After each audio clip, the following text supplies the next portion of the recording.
Hello. Hello. Well, I think what I personally love about the movie is that there are a lot of unexpected things that are sort of braided together. So you can talk about many different themes or dynamics of character and story and context, not to mention just Sherlock Holmes himself, the icon of that character, and how this movie deals with him in a very different way than I think has been dealt with before. For me, one of the, a tiny thread was what you think someone is and what they actually are.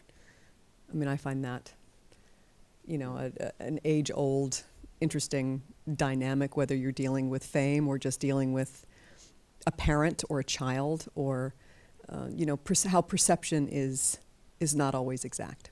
So I give you that. And the themes that appeal to you? Well, there's a plot, but yeah, I suppose there are themes, really. And one of those are very touching, really, that someone we think we know well, Sherlock Holmes, someone perhaps we wouldn't like to spend much time with. I mean, he's not a very sociable person, is he? Turns out to have a beating heart that he's trying to catch up with, and has spent 30 years running away from. I found that very touching, that in what was clearly the end of his life, he wanted to complete the emotional side of his life, which had been neglected. And he's a much nicer person at the end than he is at the beginning. And so there's hope for us all, I suppose.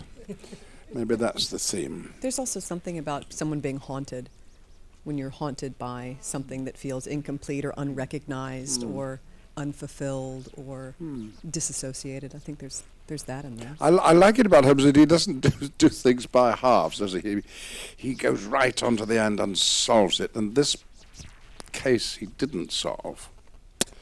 Dr. Watson wrote it down as another triumph, but Holmes was so upset that he didn't do any other sleuthing for 30 years. I mean, is that willpower or stupidity or just the way he does things, not by halves? But at the end, going off to Japan just after the war to get some elixir, keep himself going, keep the mind going. And the reward for all this hard work is to discover that he's living with a woman who genuinely cares for him underneath her brusqueness. A very sexy woman who cares for him. Well, that too, yes. Dreadful cook. And a friendship with a boy who is wiser than his years. And I think I'm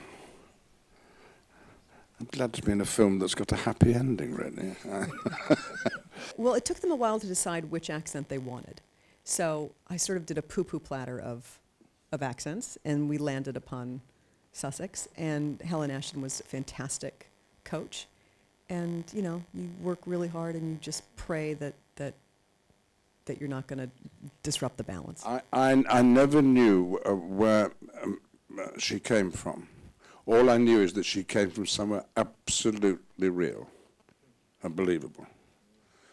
And it says a lot about accents, because accents are not, everyone from Liverpool does not speak with a Liverpool accent and does not speak with a specific Liverpool accent. It's a variation, it's personal, and that's the most difficult thing, I think, about doing a foreign accent, is not to start copying somebody who has that.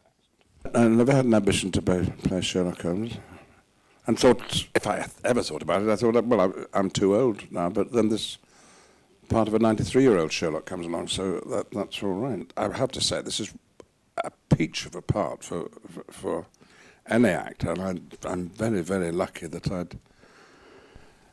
knew Bill Condon of old, so he thought of me before any of the other actors who are tearing what's left of their hair